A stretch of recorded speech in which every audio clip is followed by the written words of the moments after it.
야고보서 4장. 여러분 자신을 하나님께 드리십시오. 여러분 가운데 싸움과 다툼이 일어나는 원인이 무엇인지 아십니까? 그것은 바로 여러분 속에 분쟁을 일으키는 이기적인 욕망에서 비롯되는 것입니다. 원하는 마음은 있는데 갖지 못하다 보니 다른 사람을 죽이기도 하고 시기하기도 합니다. 하지만 여전히 원하는 바를 얻지 못하니 다투고 있습니다. 여러분이 원하는 바를 얻지 못하는 까닭은 하나님께 구하지 않기 때문입니다. 그리고 구해도 받지 못하는 것은 구하는 동기가 잘못되었기 때문입니다. 여러분은 오직 자신의 유익만을 위하여 쓰려고 구하고 있습니다.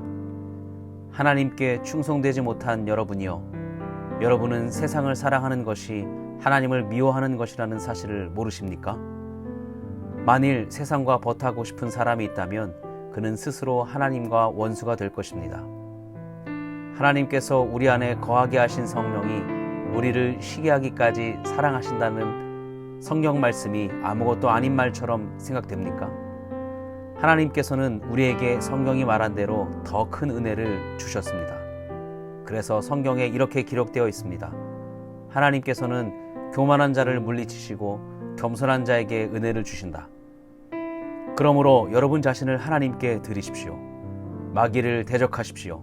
그러면 마귀는 도망칠 것입니다. 하나님께 가까이 나아오십시오.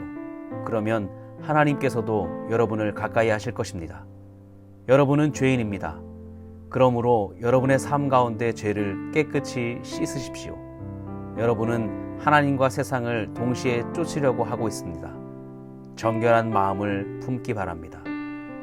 슬퍼하며 울부짖으십시오. 웃음을 울음으로, 기쁨을 슬픔으로 바꾸십시오. 주님 앞에서 스스로를 낮추면 주님께서 여러분을 높이실 것입니다. 여러분은 심판자가 아닙니다.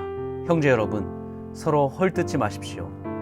형제된 자를 헐뜯거나 판단하는 것은 율법을 헐뜯거나 판단하는 것이 됩니다.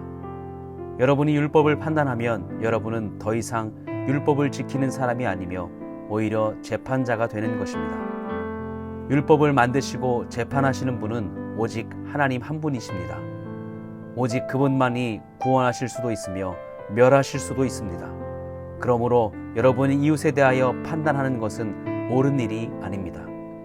하나님께서 여러분의 삶을 계획하시도록 하십시오. 여러분 가운데 오늘이나 내일 어떤 도시에 가서 1년 동안 그곳에 머물며 사업을 벌여 돈을 벌어보자 라고 말하는 사람들이 있습니다. 하지만 여러분은 내일 일을 알지 못하는 자들입니다. 여러분의 생명은 안개와 같아서 잠깐 보이다가 사라지고 말 것입니다. 그러므로 여러분은 주님께서 원하시면 우리가 살 것이며 이런저런 일을 할 것이다 라고 말해야 합니다. 하지만 여러분이 교만해져서 자랑을 하고 있으니 이것은 잘못된 일입니다. 사람이 선한 일을 행할 줄 알면서도 행치 않는다면 그것이 바로 죄입니다. 아멘.